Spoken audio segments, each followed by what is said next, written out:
Je pense que vous avez aussi remarqué que chaque année, il devient de plus en plus difficile de se loger à La Réunion. Nous avons tous quelqu'un autour de nous, ou peut-être vous-même, qui est en recherche active de logement depuis des mois et même certaines personnes depuis des années. Alors, comment est-on arrivé dans cette situation? Que faire pour faciliter ces démarches? Trouver son logement plus rapidement? Quelles sont les choses à ne surtout pas faire? Quelles sont les actions que nos dirigeants envisagent pour résoudre cette problématique? Nous allons répondre à ces questions dans cette vidéo pour vous permettre de mieux comprendre ce sujet. Alors pour commencer, il faut savoir que La Réunion, c'est environ 6000 nouveaux logements mis sur le marché en 2024. Nous avons déjà notre premier problème car si nous regardons l'évolution de ce nombre chaque année, nous nous apercevons assez rapidement qu'il est en forte baisse. Alors que l'île accueille de plus en plus de personnes, que ce soit le nombre de naissances directement sur l'île, ou des gens principalement de la métropole qui viennent s'y installer pour y vivre, et en ajoutant les personnes déjà sur l'île qui sont à la recherche d'un logement, si on cumule tout, cela représente plus de 50 000 personnes à loger immédiatement chaque année, ce qui est énorme. Ensuite vient le sujet du prix des loyers. Et là, franchement, ça pique.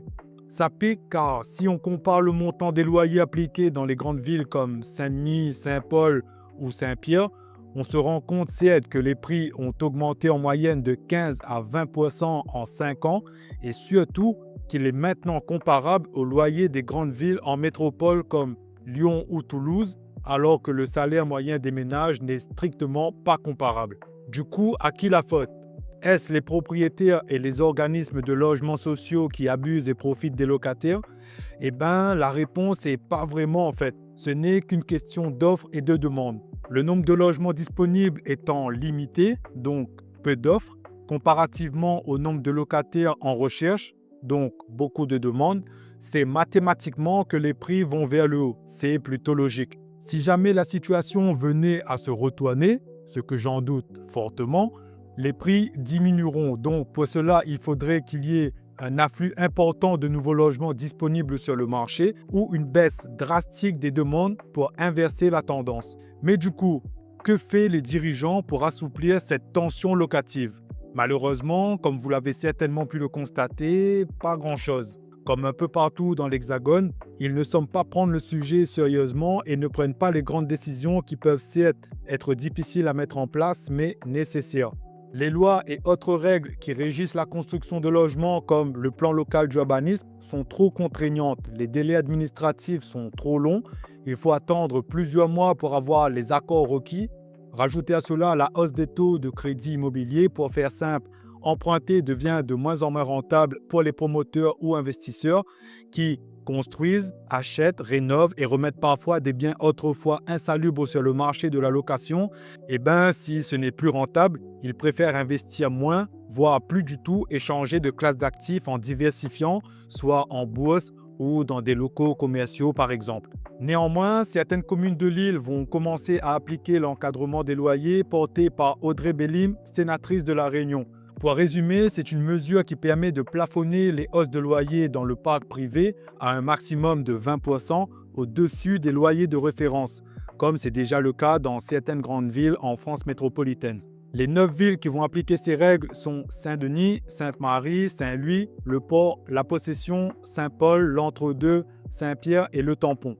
À savoir que pour le moment, cela reste un genre de test sur 5 ans et ne sera mis en place qu'à partir de fin 2026. Aussi, seuls les nouveaux locataires pourront en bénéficier, c'est-à-dire que les personnes qui sont déjà dans un loyer privé, rien ne changera pour eux, malheureusement. Personnellement, je ne pense pas que ça résoudra le problème qui est plus profond que cela, car avec cet encadrement de loyer que les communes vont appliquer, certes, ils vont impacter positivement le pouvoir d'achat des locataires, ce qui est une très bonne nouvelle, je ne remets pas cela en question, mais le vrai problème, c'est qu'il manque de logements à La Réunion et qu'il y a trop de personnes qui attendent d'avoir un logement, que ce soit dans la sphère sociale ou privée. Donc, le but principal devrait être de créer plus de logements, assouplir les règles de construction, de rénovation, faciliter l'accès au crédit, bref. Les solutions sont nombreuses avec leur lot d'inconvénients, mais je me dis que si on veut résoudre un problème, il faut mettre les moyens et les actions en face. Après avoir parlé de tout ça, qu'est-ce qu'on peut mettre en place pour faciliter sa recherche de logement? Déjà, il faut s'inscrire sur toutes les plateformes de petites annonces, que ce soit Le Bon Coin, Bien Ici, Se Loger, et même la marketplace de Facebook. Pour ceux qui croient Facebook les morts, que c'est rien que pour ben vieux, ben zot y trompent pas zot. On peut trouver des bonnes annonces et dans notre cas de logement qui ne sont publiées que sur cette plateforme et nulle part ailleurs. Donc, ne pas négliger. Ensuite, on met des alertes pour être prévenu instantanément dès qu'un bien qui correspond à nos critères est publié et pouvoir faire partie des premières personnes à contacter le propriétaire ou l'agence immobilière. Après, on prépare son dossier avant les visites. Je vois trop de personnes arriver en visite qui n'ont même pas une pièce d'identité, des preuves de revenus. Alors là, c'est un gros non. Si vous voulez être sûr de ne pas trouver de logement, continuez comment on est sur le bon voie. Après, les petits conseils classiques que vous connaissez, évitez de venir en visite en complet Lacoste, casquette à l'envers. Non, je sais bien que l'habit ne fait pas le moine, mais dites-vous bien que la personne en face de vous ne vous connaît pas et qu'il va certainement voir des dizaines d'autres personnes également intéressées par le bien que vous allez visiter. Alors, s'il doit choisir entre vous et une autre personne, son choix sera vite fait, même inconsciemment. Même moi, je suis tatoué, j'aime bien m'habiller, décontracté, on va dire. Mais quand j'ai rendez-vous chez le notaire ou avec ma banquière pour l'achat d'un bien ou la gestion de mes investissements, je fais un effort. Petit jean, polo, je ne vais certainement pas arriver chez le notaire en short, savate. Enfin bref, j'espère que vous comprenez ce que je veux dire. Ben voilà, on arrive sur la fin. D'autres vidéos vont être disponibles dans les semaines à venir. Alors pense à t'abonner, à liker si tu aimes ce genre de contenu et on se retrouve pour la prochaine vidéo. On se retrouve.